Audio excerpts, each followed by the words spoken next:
Presidencia.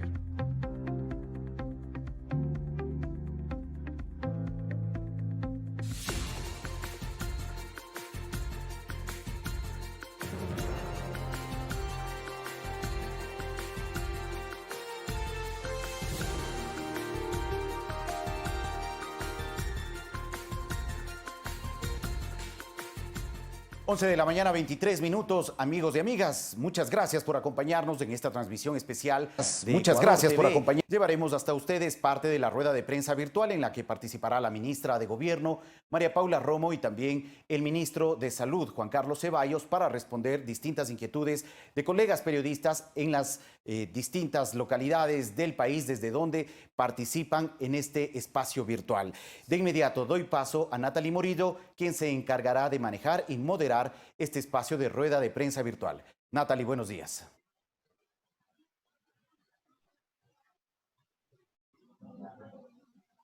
Fabricio, muchas gracias. Buenos días a toda la audiencia que nos sigue en directo en esta rueda de prensa virtual. Damos paso en este momento, saludamos a todas las autoridades y damos paso a la primera pregunta de Andrea Salazar, de diario El Mercurio de Cuenca. Ministra, buenos días. Está dirigida para la ministra Romo. ¿Sí me escucha? Sí, te escuchamos. Andrea, gracias. Ministra, ¿cómo está? Ministra, usted ayer había hecho este anuncio previo de la venta en línea que se reactivaría. Inmediatamente las empresas que comercializan cosméticos, ropa, están anunciando ya su retorno a la actividad económica.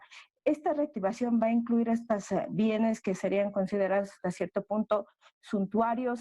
Y también, si aparte de la disposición que se ha dado al registro civil, también existe una disposición a otras instituciones para que reactiven también este sector. Andrea, gracias por su pregunta, porque es importante que no se causen confusiones. Yo lo que he dicho el día de ayer y me ratifico es que el comercio en línea o por teléfono será uno de los primeros en recibir autorización siempre que la entrega se haga a domicilio. Esto no significa que sea autorizado. No está autorizado el comercio en línea ni la entrega a domicilio, excepto para los temas de comida, de medicinas y de papelería y los implementos de oficina. Eso es, al momento, lo único que se puede comercializar y enviar a entrega a domicilio.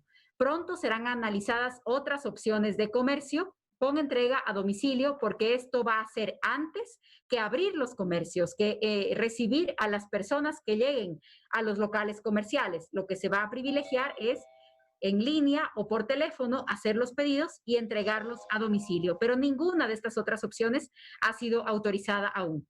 Cuando se haga, será comunicado.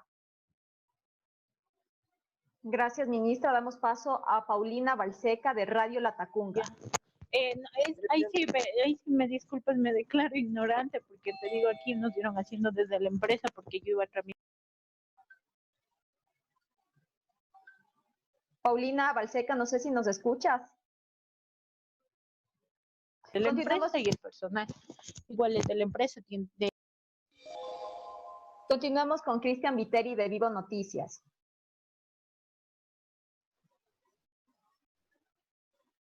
El señor ministro de Salud. El vicepresidente de la República estuvo el fin de semana en Santo Domingo de los Áchilas, donde se le informó que existían los recursos necesarios en los hospitales de la provincia para afrontar la emergencia. Más sin embargo, horas después, el asambleísta y presidente de la Comisión Permanente de Salud de la Asamblea, William Garzón, dijo todo lo contrario, de que hacen falta equipos y recursos en la provincia. También las clínicas privadas dieron una rueda de prensa en las últimas horas en donde se confirmó de que no se les ha pagado y esto podría poner en riesgo la atención de este sistema complementario de salud a donde se están dirigiendo justamente los pacientes que no son COVID. Y por último, también tengo información sobre la disponibilidad de medicinas para las personas trasplantadas. También está haciendo falta ese recurso, señor ministro. Bueno, gracias, Cristian, por su pregunta. En realidad, yo ratifico que existe un suficiente número, suficiente stock en los inventarios de cada uno de los países, en cada uno de los hospitales, de las batas, los insumos, las mascarillas, etcétera. Déjeme darle una respuesta muy puntual. El respirador N95, por ejemplo, que puede ser utilizado con o sin válvula, tenemos en stock 147.721 hasta la mañana de hoy. Obviamente estas mascarillas o estas máscaras o tapabocas van destinadas a los hospitales donde hay más flujo de pacientes con COVID, que atienden COVID, etcétera. Pero se distribuyen igual manera en todos los hospitales del resto de los insumos. Desconozco el detalle de la falta de pago o del atraso de pago a las clínicas privadas. Estas son las cosas, particularmente en Santo Domingo, pero vamos a tomar nota y ver cuál es la situación. Sobre pacientes que requieren diálisis u otro tipo de enfermedades crónicas, hemos hecho todo lo posible para mantener ese servicio, tanto en los hospitales que ofrecen el asunto de diálisis, y que usted comprenderá, hay la necesidad de tener una infraestructura muy particular para esos pacientes, y la tenemos y las hemos mantenido, y si no, pues las contrataciones que existían las mantenemos también viables para esos pacientes. Le agradecemos, ministro, por su respuesta. Damos paso a Nicolás Aguilar de Alfa Noticias. Muy buenos días para la señora ministra. Hemos tenido durante estos días una serie la Federación Deportiva de la SUAY nos ha requerido de que no se les han hecho la cancelación de los sueldos a más o menos 12 federaciones, y por lo tanto están algunos empleados sin pagos durante más de 4 meses. ¿Qué acciones se están tomando desde el COE Nacional para poder asegurar el pago del salario de estas personas? Y no sé si puedo hacer una para el señor ministro de Salud. Claro que sí, Nicolás. Continúa al ministro de Salud. Sí, señor ministro de Salud, quería hacerle otra consulta. Nosotros hemos tenido en el caso del día de hoy, informado por el COE provincial, un aumento más o menos de unos 34 casos en la provincia de la SUAY. Estamos en una fase 3 que vendría a ser comunitaria. Esto significaría de que, por ejemplo, ¿qué parámetros utilizarían ustedes para ir autorizando las actividades si es que una provincia está con esta denominación para la reactivación, o se te esperaría todavía un poco más para poder ver en qué estado estamos exactamente? Gracias, Nicolás. Le pedimos al señor ministro de Salud que por favor responda, porque la ministra tuvo un inconveniente con su conexión. Mientras tanto, para responderle, señor ministro. Sí, claro. Muchas gracias, Nicolás, por su pregunta. En realidad, nosotros estamos muy pendientes de la provincia de la SUAY. Creo que es bien importante que hagamos el seguimiento de esto. Para eso hemos implementado un sistema de muestreo a nivel nacional. Estamos concluyendo en Guayaquil el día de hoy, pasaremos a Quito, y seguramente en los próximos días será en la provincia de la SUAY. ¿Qué es lo que estamos haciendo? Tomamos una muestra representativa de la población en cada uno de los cantones, y ahí nosotros logramos determinar cuál es el porcentaje de pacientes que tienen no solamente la enfermedad de COVID, sino también cuáles tienen ya la inmunidad comunitaria. Estos son dos indicadores muy importantes para lograr que los pacientes vuelvan a reintegrarse a su labor. Es lo que yo me he referido como una sectorización inteligente, es decir, en cada uno de los cantones y en cada una de las ciudades nosotros analizaremos primero la data que tenemos, la cual estaremos recogiendo, y luego en conjunto con los GATS y en conjunto con el sistema empresarial local se irán dando estas resoluciones, pero locales y apropiadas para cada uno de los cantones. Gracias, ministro. Les recordamos que se encuentran conectados en esta rueda de prensa virtual el ministro de Salud, Juan Carlos Ceballos, y el subsecretario de Control y Orden Público del Ministerio de Gobierno, Guillermo Rodríguez, para quienes pueden realizar sus preguntas. Damos paso a Santiago Ponce, de Diario El Norte.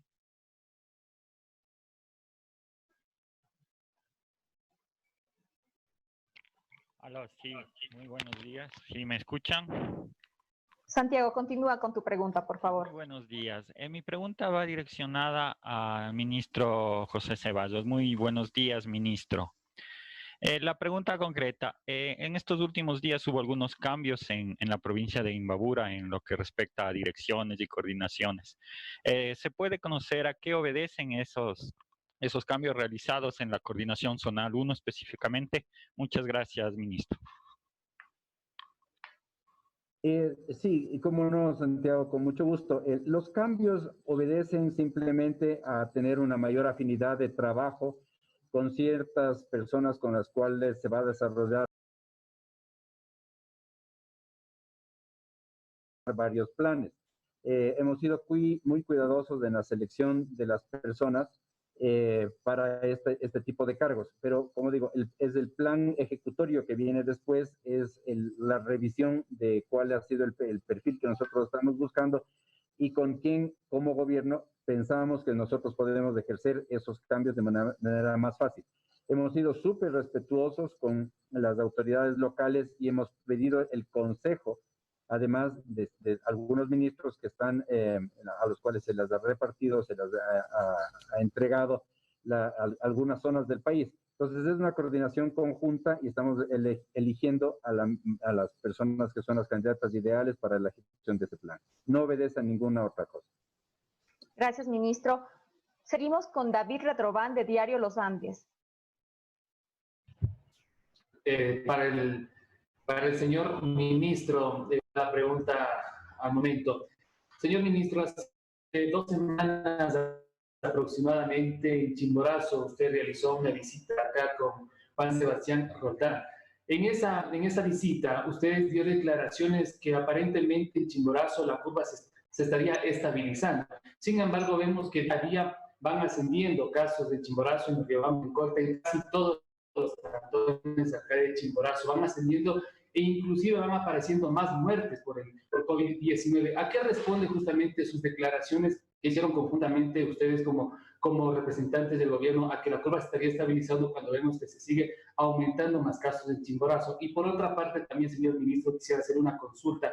Con la coordinación e información en cuanto a familiares después de una persona que fallece, empiezan a decirle que es porque vino de Guayaquil, cuando hay algunas personas que están acá contagiadas o fallecen por el COVID-19 y no han tenido ningún contacto con personas de Guayaquil, no han tenido ningún viaje, que en los reportes que ponen después acá en los reportes que nos mandan a nosotros como periodistas, ponen que es porque ha tenido algún viaje a Guayaquil y cuando no tienen ningún viaje. ¿A qué responde esa falta de coordinación e información? Y la otra pregunta que le hice al inicio, señor ministro. Gracias.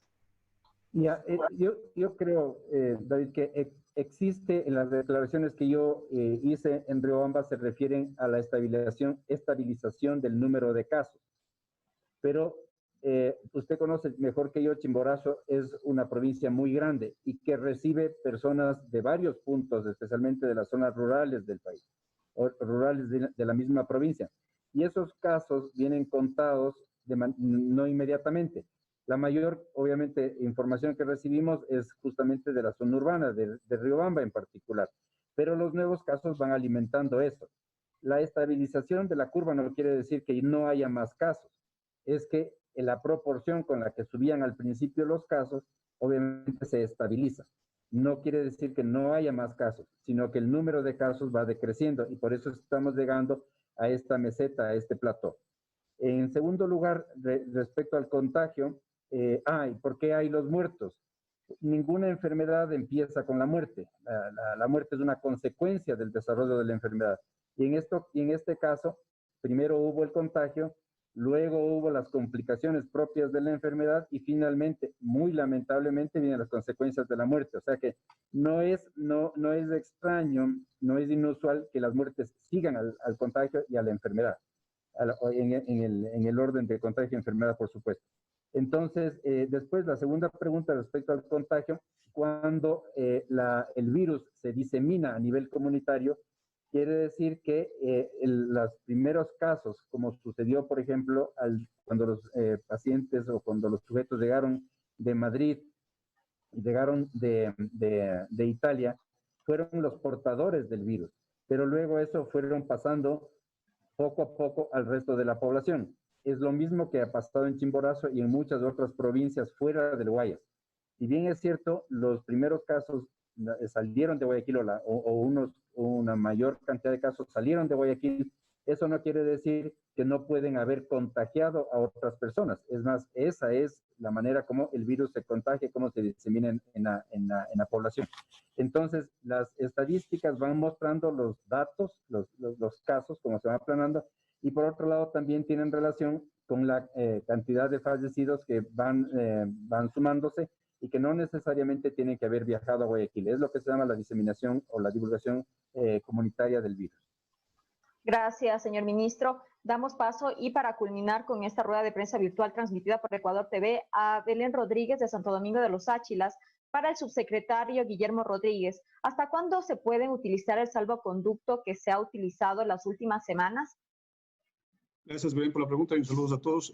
Básicamente, hoy en la noche concluye el plazo para las personas naturales que obtuvieron salvoconductos hasta antes de ayer. Es decir, hasta el día lunes pudieron haber hecho con el otro formato. Recordémonos que se anunció una rueda de prensa a partir de la noche de lunes. Comenzaron ya los nuevos formatos desde la página web www.gov.es. Entonces, las personas naturales tienen hoy noche vigencia el anterior salvoconducto. También ya lo pueden estar generando el nuevo. Recordamos que solamente es por un solo día. Anteriormente podían tener varios días. Y para las empresas tiene vigencia hasta el viernes las 24 horas. A partir del sábado, en caso de las empresas, ya no tienen vigencia. Gracias, Guillermo. Continuamos contigo, Fabricio, en estudios. Muchas gracias a toda la audiencia que se conectó a esta rueda de prensa virtual para informar detalles de temas de importancia de toda la ciudadanía. De acuerdo, muchas gracias, Nati, por moderar este espacio de rueda de prensa virtual con la participación de varias autoridades y también colegas de distintos puntos del país. Estamos cerrando también esta transmisión. Recordarles solamente que a las 13 horas nosotros regresaremos con nuestro informativo, el telediario de las 13 horas. Que tengan un buen día.